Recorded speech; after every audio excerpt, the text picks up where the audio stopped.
Welcome to जिल्फा math. हमारी इस video में Maharashtra state exam 2020 paper second booklet ऐसे का क्वेश्चन नंबर 40 सॉल्व कर रहे हैं। क्वेश्चन है for an LP problem which of the following statements is false. तो हमें जो ऑप्शंस दिए गए हैं वो चेक करना है और बताना है कि इनमें से कौन सा ऑप्शन गलत है। सबसे पहले हम ऑप्शन डी चेक करते हैं। The set of all feasible solution to the problem is a convex set. अगर आपने एलपीपी पढ़ा हुआ है तो आपको पता होगा ये जो स्टेटमेंट डी पर दी गई है वो एलपीपी का एक थ्योरम है। यहाँ पर ये एग्जाम्पल देखिए, यहाँ पर जो ऑब्जेक्टिव फंक्शन z दिया गया है ये मैक्सिमाइज है और यहाँ जो इनइक्वालिटीज दी गई हैं इसे कंस्ट्रेंट कहते हैं। x1 x2 इन वेरिएबल को डिसीजन वेरिएबल कहा जाता है और इसे फिजिबल रीजन कहा जाता है। शेडेड एरिया को फिजिबल रीजन कहा जाता है और इस फिजिबल रीजन के हर पॉइंट को फिजिबल सोल्यूशन कहा जाता है। कॉर्नर के पॉइंट्स a, o, b ये जो यहाँ पर दिए गए हैं इन कॉर्नर के पॉइंट्स को बेसिक फिजिबल सोल्यूशन कहा जाता है। यहाँ पर इस प्रॉब्लम में सेट ऑफ फिजिबल सोल्यूशन क्या होगा, ये शेडेड एरिया जो फिजिबल रीजन कहलाता है। तो यहाँ अगर हम दो पॉइंट सेलेक्ट करें, कोई भी दो पॉइंट सेलेक्ट करें और इसको ज्वाइन करने वाला एक सेगमेंट लें तो इस सेगमेंट पर जितने भी पॉइंट्स आएंगे वो सारे के सारे उसी रीजन में रहें तो उस रीजन को कॉन्वेक्स सेट कहते हैं। फॉर एग्जाम्पल अगर इस टाइप की शेप मैं लूं तो यहाँ का एक पॉइंट और यहाँ का एक पॉइंट सेलेक्ट करने पर और इसे ज्वाइन करने पर ये जो सेगमेंट का पॉइंट्स रहेंगे, ये यहाँ पर जो मौजूद पॉइंट्स रहेंगे ये इसी शेप में नहीं आ रहे, ये शेप से बाहर जा रहे हैं। तो ये जो शेप रहेगा वो कॉन्वेक्स या फिर आप रीजन कह लें, it is not a convex set. लेकिन आप इस फिजिबल रीजन का कोई भी दो पॉइंट्स ले लें और उसी पॉइंट्स को किसी सेगमेंट से जोड़ दें तो सेगमेंट का हर पॉइंट उसी रीजन में मौजूद रहेगा। इसलिए इस फिजिबल रीजन को क्या कहेंगे, कॉन्वेक्स सेट कहेंगे। फिजिबल रीजन का हर पॉइंट फिजिबल सोल्यूशन होता है। Therefore the set of feasible solution to the problem is a convex set. ये स्टेटमेंट ऑफ द थ्योरम है। तो ये एक ट्रू स्टेटमेंट है, इसलिए ये ऑप्शन रॉन्ग हो जाएगा क्योंकि यहाँ पर हमें फॉल्स पता करना है। नेक्स्ट ऑप्शन सी चेक करते हैं।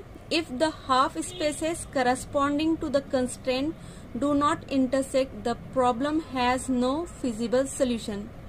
For example consider this LPP. इसे ग्राफिकली हम सॉल्व करेंगे तो इसका जो ग्राफ आएगा इस तरह से आएगा और यहाँ पर constraint x1 + 2 x2 greater and equal to 8 का हाफ स्पेस जो दिया गया है ये एरिया है। यहाँ पर ये जो एरोज बता रहे हैं कि ये कौन सा एरिया यहाँ पर हाफ स्पेस है constraint x1 + 2 x2 greater and equal to 8 का। इसी तरह सेकेंड जो कंस्ट्रेंट है इसका हाफ स्पेस ये आएगा, इस साइड आएगा। यहाँ पर ये हाफ स्पेस है constraint x1 + x2 less than equal to 1 का। लेकिन अगर आप यहाँ पर देखेंगे तो फर्स्ट क्वाड्रेंट यानी पॉजिटिव क्वाड्रेंट पे हमें कोई कॉमन रीजन नहीं मिल रहा। यहाँ हाफ स्पेसेस हैं दिए हुए कंस्ट्रेंट के, इंटरसेक्ट नहीं हो रहे हैं, जिसकी वजह से हमें कोई कॉमन रीजन नहीं मिल रहा है। और कॉमन रीजन नहीं मिलेगा तो हमें फिजिबल सोल्यूशन नहीं मालूम होगा, क्योंकि फिजिबल सोल्यूशन फाइंड करने के लिए हमें क्या चाहिए, कंस्ट्रेंट का कॉमन रीजन चाहिए, ऐसा रीजन जो ये दोनों कंस्ट्रेंट को सेटिस्फाई करता है। ऑरेंज कलर का शेडेड एरिया फर्स्ट कंस्ट्रेंट को सेटिस्फाई करता है और ये ब्लू कलर का शेडेड एरिया सेकेंड कंस्ट्रेंट को सेटिस्फाई करता है। लेकिन ये दोनों में ऐसा कोई कॉमन एरिया नहीं है जो ये दोनों कंस्ट्रेंट को एट ए टाइम सेटिस्फाई करे। यानी फिजिबल रीजन नहीं मिलेगा, फिजिबल रीजन नहीं मिलेगा तो फिजिबल सोल्यूशन भी नहीं मिलेगा। हम क्या कह सकते हैं, if the half spaces corresponding to the constraint do not intersect the problem has no feasible solution. तो ये जो स्टेटमेंट दी गई है सी पर ये करेक्ट स्टेटमेंट है। तो यहाँ पर इस तरह से ऑप्शन सी रॉन्ग हो जाएगा क्योंकि हमें फॉल्स स्टेटमेंट पता करनी है। नेक्स्ट ऑप्शन ए चेक करते हैं। ऑप्शन ए पर हमें स्टेटमेंट दी गई है, if the feasible region is a polyhedron then at least one basic feasible solution is optimal.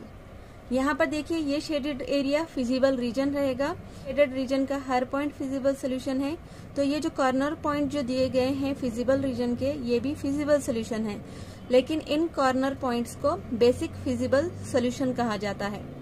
यहाँ पर ए बी ओ ये बेसिक फिजिबल सोल्यूशन है। लेकिन हमें देखना है कि इनमें से ऑप्टिमल सोल्यूशन कौन सा होगा। तो मोस्टली जब भी आप एलपीपी सॉल्व करते हैं तो ऑप्टिमल सोल्यूशन फाइंड आउट करने के लिए क्या करते हैं, कॉर्नर के पॉइंट्स पर ही आंसर चेक करते हैं। आंसर मीन्स यहाँ पर देखिए ऑब्जेक्टिव फंक्शन मैक्सिमाइज दिया गया है, यानी हमें ऑब्जेक्टिव फंक्शन इन पॉइंट्स में कौन से पॉइंट पर सबसे ज्यादा मैक्सिमम है वो पता करना होता है। तो यहाँ हमने चेक किया है z की वैल्यू O पर 0 आ रही है, z की वैल्यू A पर 5 आ रही है और z की वैल्यू पॉइंट B पर 10 आ रही है। और हमें यहाँ पर मैक्सिमम वैल्यू ही पता करनी थी z की कि कौन से पॉइंट पर z की वैल्यू मैक्सिमम आ रही है, और वो पॉइंट हमें मिला है B पर z की वैल्यू मैक्सिमम आ रही है। B क्या है, कॉर्नर पॉइंट है इस फिजिबल रीजन का, तो इसे बेसिक फिजिबल सोल्यूशन कहेंगे। साथ ही ये एक ऑप्टिमल सोल्यूशन है क्योंकि यहाँ पर z की वैल्यू मैक्सिमम है, इसलिए B को क्या कह सकते हैं हम, ऑप्टिमल बेसिक फिजिबल सोल्यूशन। यहाँ पर ये जो ग्राफ है ये 2D में है। अगर 2D से ज्यादा डायमेंशन वाला अगर ग्राफ हम लें तो पॉलीहेड्रॉन किस तरह से आएगा, इस तरह से भी आ सकता है।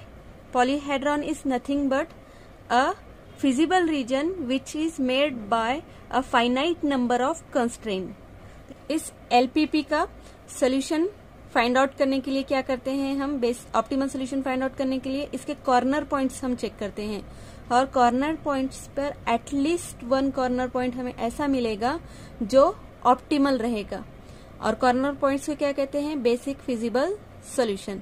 तो इस हिसाब से ये जो ऑप्शन ए पर स्टेटमेंट दी गई है ये एक ट्रू स्टेटमेंट है, देयरफॉर यहाँ पर ऑप्शन ए रॉन्ग हो जाएगा। नेक्स्ट ऑप्शन बी चेक करते हैं, if an optimal solution exist then the feasible region is bounded. यहाँ पर फिजिबल रीजन बॉन्डेड है और साथ ही ऑप्टिमल सोल्यूशन एग्जिस्ट हो रहा है। अगर अनबॉन्डेड रीजन हमें मिलता है तो उस पर ऑप्टिमल सोल्यूशन एग्जिस्ट होता है या नहीं हम चेक करेंगे।